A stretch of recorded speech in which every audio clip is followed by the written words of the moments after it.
that's so creepy. Oh, it's on your mouth. Ah, it's going in your neck. It went into your neck. Ah, go fuck. Is it a spider? Coverage tonight on the horrific death of a transgender man in Ontario County. Authorities say Sam Nordquist was brutally tortured before he was killed. Nordquist, who's originally from Minnesota, came to the area to visit a friend. Sam's remains would later be found in a field in Yates County. Imagine trying to enjoy life in the season of love, when everyone sends flowers to their loved ones, couples holding hands in parks and many beautiful faces to behold, all showing that there is a reason to believe in love. This describes what Valentine's Day should mean for the world. That's exactly what Sam Nordquist, a 24-year-old transgender man from Minnesota, had in mind when he set out to New York to meet with a woman he'd met online, with whom he had shared intimate conversations, hopes, and dreams. Together, they imagined a future of possibilities. So Sam packed his bags and made his way to New York, where he hoped to build the life he had always desired. But when he arrived in the quiet town of Canandaigua, New York, a chilling story was about to unfold. In Western New York this weekend, 13 Wham's Christian Garzone met with them today at a small gathering to remember Sam's life. Christian, good evening. Good evening, Matt. Family and friends released balloons in Sam's memory today. The Nordquist family is here all the way from Minnesota. What they've discovered about our area is there are good people here. Their anger reserved for those accused of taking Sam's life. I don't know. I don't know how I'm going to move on from this. Kayla Nordquist says her brother Sam was looking for love. Sam thought he found a connection in our area a long way from home. Kayla and her family tried to stop him from making the long trip. Sam did not deserve that. So as a community, not everyone in the community is bad. It's just those individuals who are sick and decided they wanted to hurt Sam for no reason. The love Sam was looking for, taken from him in such a brutal way.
What really happened to Sam? Who were the people involved? What were his final moments on Earth like? Did he know his killers before, and what do we know about who his killer or killers are? Join us as we reveal the truth behind this story.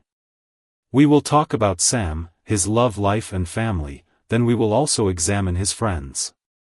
Could they have been the ones who have carefully planned his disappearance? Welcome to Mind-Blowing True Crime. Please sit back, relax and pay attention to the details of this chilling story. And please remember to subscribe to our growing channel.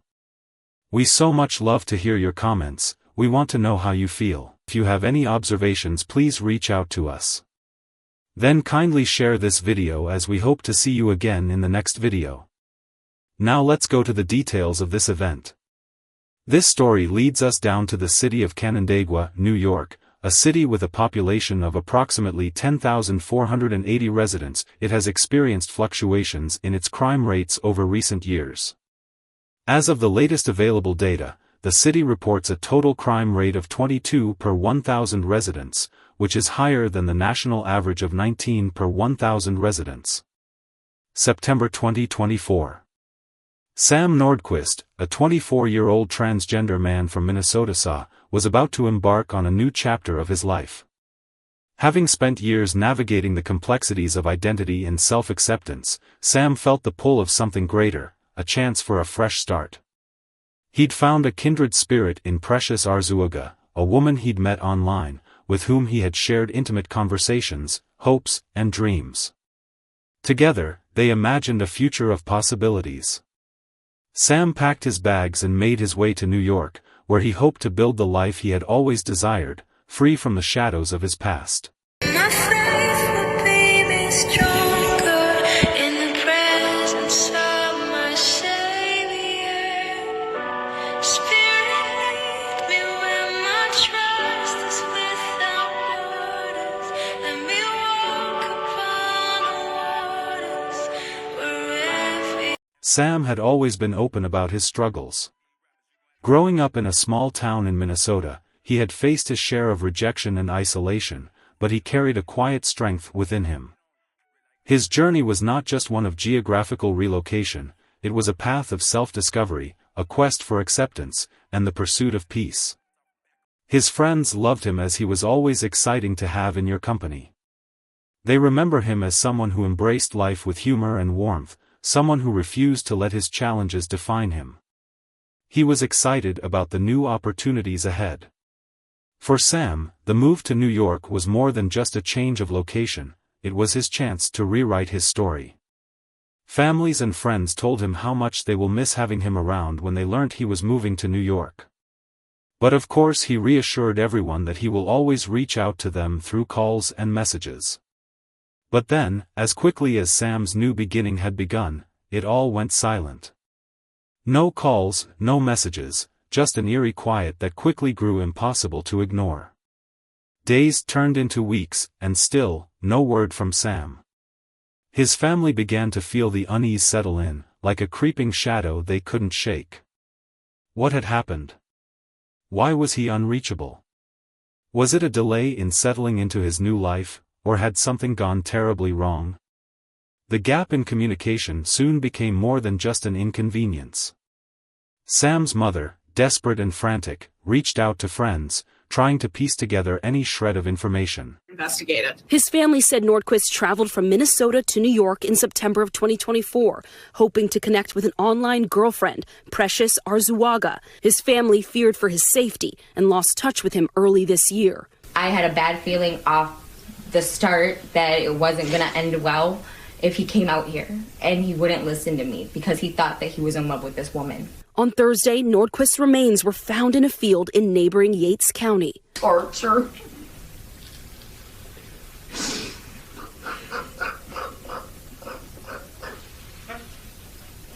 How can somebody be so evil? Authorities have charged Precious Arzuaga, Jennifer A. Quijano, Kyle Sage, Patrick Goodwin, and Emily Motika with second-degree murder with depraved indifference. NBC News could not immediately reach their attorneys for comment. According to police records, Goodwin was previously convicted for sexual abuse of a minor, and Sage for grand larceny and distribution of pornography to a minor. They can rot in hell. I'm to rot in hell and die. New York Governor Kathy Hochul calling the case sickening in a statement, adding there must be justice for Sam Nordquist. Community members in upstate New York gathering for a vigil to show support for Sam. Rest in power, Sam Nordquist. We seek justice and face this enormous grief together. As of tonight, the district attorney and state police say there's no evidence of a hate crime. Writing in a statement on Sunday, Sam and his assailants were known to each other, identified as LGBTQ+, and at least one of the defendants lived with Sam in the time period leading up to the instant offense. Just because you're a part of the LGBTQ doesn't mean that you're supporting that T and that Q and you're protecting that T and that Q. Britton Hargers is a community organizer. He too is trans and from a town not far from where Sam was found. What does this case represent to you? I think it just reminds me and honestly puts in the forefront the times that we are living in, the hateful rhetoric, and how this is not a trans issue. This is a human rights issue. Christine, all 5 suspects were denied bail after making an initial court appearance. If they are found guilty, they could face up to 15 years to life in prison, Christine. Lisa Leonard organized this vigil here in Geneva. She helped in the search efforts to find Sam and now wants the suspects to face maximum consequences. Justice looks for me the death penalty, to be honest. Lisa says the community is rallying around Sam and his family, showing the Nordquists the very best in our area. There's over I say 25 to 30 more vigils just for Sam. He was a good soul. His whole family is. He didn't deserve this. Kayla says discovering so much affection here, well, she just wishes Sam was here to actually feel it. It really is really warming, and it helps with the process that Sam is actually loved from everybody, even though he didn't know that. And as you heard in there will be a number of vigils for Sam, including another one tonight at Wood Library in Canandaigua. There'll be another one tomorrow evening in Phelps at the Phelps Arts Center. Right back to you. Christian, thank you. Also tonight, we are learning more about the criminal history of the 5 suspects in this case. Each is charged with second-degree murder. As of now, investigators say the facts of this case do not constitute hate crime charges. 13 Wham's Carly Miner spoke with the Ontario County DA's office, continuing our team coverage this evening. Carly, good evening. Good evening, Matt. Yeah, all 5 suspects are charged with second-degree murder and depraved indifference, which can carry a sentence of 15 to 20 years if convicted. Ontario County District Attorney Jim Ritz tells me that the murder of 24-year-old Sam Nordquist is the most horrific case his department has prosecuted. It is absolutely, without question, the worst thing that we've ever seen. 5 suspects charged in connection to the disappearance and murder of Nordquist. Ritz says 3 out of the 5 suspects have previous criminal convictions. Kyle Sage and Patrick Goodwin are both currently on parole. Sage convicted of larceny and disseminating indecent material to a minor. Goodwin convicted of first-degree criminal sex act and sexual abuse involving a victim under the age of 11. Goodwin is a registered level 3 sex offender. Precious Arzwaga has 4 misdemeanor convictions, nothing sexual, but petty larcenies, criminal trespass, and a sale of an imitation controlled substance. Authorities say Nordquist, who is transgender, was living at Patty's Lodge in Hopewell after traveling from Minnesota. Police launched a missing person investigation last week after receiving a welfare check request from the victim's family. They believe the victim endured prolonged physical and psychological abuse and repeated acts of violence and torture between early December and early February. Police found the victim's body in a Yates County field Thursday. I can tell you, in my 36 years, I've never seen anything this depraved.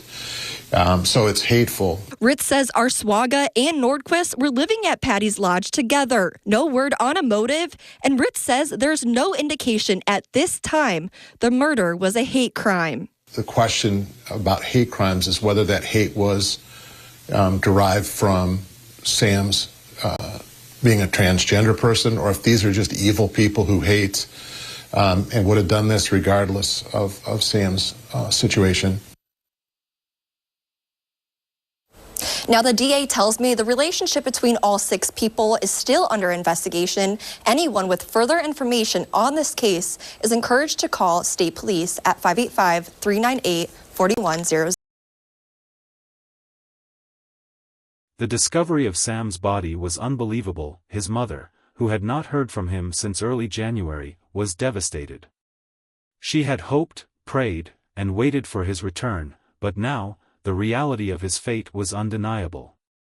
His friends, who had shared laughter and dreams with him, were left grappling with the harsh truth of his death. The community, once vibrant and full of hope, now stood united in grief, struggling to comprehend the depth of the betrayal Sam had endured. Investigators, too, were shaken by the brutality of the crime. Captain Kelly Swift of the New York State Police described the case as one of the most horrific crimes she had ever investigated. Are beyond depraved. No human being should have to endure what Sam endured. Investigators say Nordquist was subjected to repeated physical and psychological abuse for weeks inside a motel room in Hopewell that led to his death. This is one of the most horrific crimes I have ever investigated. The evidence uncovered painted a picture of prolonged physical and psychological abuse, a betrayal of trust that led to a young man's untimely death. The community, once vibrant and full of hope, now stood united in grief, struggling to comprehend the depth of the betrayal Sam had endured. Sam was just 24. He was a person of color, heavy-set, assigned female at birth, but identified as male. He was no Matthew Shepard, no poster boy. While Matthew knew his assailants that left him tied to a split-rail fence bludgeoned with the butt of a gun, Sam only knew his online girlfriend, Precious, and not the 4 others who joined her in kicking and punching him day and night for several weeks. Why did these young strangers hate him so much? Why did his online girlfriend lure him to the motel room? Precious Arzuaga, a 38-year-old woman from Canandaigua, was among the first to be arrested. She had been in regular communication with Sam, and evidence suggested she was present during critical moments leading up to his death. Jennifer Quijano, aged 30, from Geneva, was another key figure. Her interactions with Sam were documented, and authorities found traces of her involvement in the locations where Sam had been staying.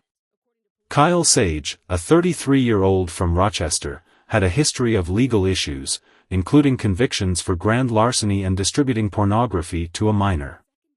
His connection to Sam was established through witness statements and digital evidence. Patrick Goodwin, 30, from Canandaigua, had a prior conviction for child sexual abuse in 2015 and was released from prison in 2023. His association with Sam was confirmed through surveillance footage and witness accounts. Emily Motica, a 19-year-old from Lima, was the youngest of the suspects. Despite her age, she had been involved in the same social circles as Sam and was linked to the case through forensic evidence found at the scene. Is there a motive? Was Sam targeted for his identity? Or was it something much more personal? These questions lingered as the investigation unfolded. The pursuit of justice for Sam Nordquist was far from over. As the investigation progressed, the pieces of the puzzle began to fit together, revealing a story of trust betrayed, lives shattered, and a community forever changed. The quest for truth continued, with each revelation bringing investigators closer to understanding the full scope of the tragedy. On February 15, 2025, just 2 days after Sam's remains were found, authorities announced the arrest of 5 individuals in connection with his murder. Precious Arzuaga, Jennifer Quijano, Kyle Sage, Patrick Goodwin, and Emily Motica were charged with second-degree murder with depraved indifference. Updates now on a major breaking news story that we've been following in the area. 2 new arrests have been made in the murder of Sam Nordquist of Minnesota. He was found in Yates County. Yeah, our own Christian Garzone, he joins us now. And he's been following this story closely since really the onset, first speaking to authorities when they told us about the initial 5 that had been arrested. Now that number is 7. Yeah, Sam Nordquist was a transgender man who went missing a number of months ago in Ontario County, and his body was found in a field in Yates County. Now there's 7 suspects in custody related to the death of Sam Nordquist, and we have 2 new arrests to announce. 29-year-old Kimberly Socia of Canandaigua, New York, I'm probably saying her last name wrong, and then 21-year-old Thomas Eves of Geneva for the charges of second-degree murder, depraved indifference. They were arrested last night. So again, 7 suspects now in custody in connection for the death of Sam Nordquist. And yeah, question? No, this is exactly a week since we learned about the 5 others who were arrested. Yeah, correct. Yeah, correct. It'll be very interesting to see the relationship that these 2 had with the other 5 and how that all relates back to Sam. We know he came here looking for love. At least that's what police and Sam's family have told us, allegedly with Precious Arzuaga. Yeah, Precious. She's sort of, I don't want to call her the ringleader, but she's sort of at the top of the heap here. But most of them have criminal histories that involve child molestation, things like that. Some of them, they were all sort of, some of them anyways, at Patty's Lodge in Canandaigua. Room 22, I believe, was Precious's room there, where police believe some of this torturing took place. Sam, again, it's tough to talk about on television, but he was tortured over a number of weeks, according to police. That's what they believe. He was sexually assaulted with table leg, broomsticks, beaten with dog toys, other objects, until Sam eventually passed away, and his body was dumped in Yates County. And I think that this kind of goes into the charges, at least that we've seen of the 5, in terms of second-degree murder with depraved indifference as well. These other 2 suspects that were recently arrested also facing charges as well, if you want to... Yeah, same charges there. Second-degree murder, depraved indifference. You know, the Ontario County District Attorney Jim Ritz said this is the worst case he's ever seen. And that's saying a lot. And when you start to read through the details, it's just so disgusting what these 5 are accused of doing, all sort of working together to torture Sam, allegedly torture Sam, and then dump his body in Yates County. And the family, you know, talking to the family, you sort of see the stages of grief taking place as they sort of light up talking about Sam with great memories, and then they come crashing down because, you know, that love he was looking for out here was taken from him in such an awful way, the most horrendous way you can possibly think of. Yeah. It's just disgusting. Yeah. The charges stemmed from a deeply disturbing pattern of abuse that Sam had endured from early December 2024 to February 2025. No one, and I mean no one, deserves how Sam Nordquist spent his last days on this earth. Sam Nordquist, a transgender man, was brutally tortured for over a month before being murdered in what police are calling one of the most horrific cases they've ever seen. Mention state maybe New York. Our deep condolences to the families and friends of Sam Nordquist. We always have you in our hearts. Let's us continue to remain vigilant in these crime-prone days. We appreciate you for being there till the end of this video. Thanks for watching. Please subscribe to our channel so that we can grow this community together. See you tomorrow in the next video.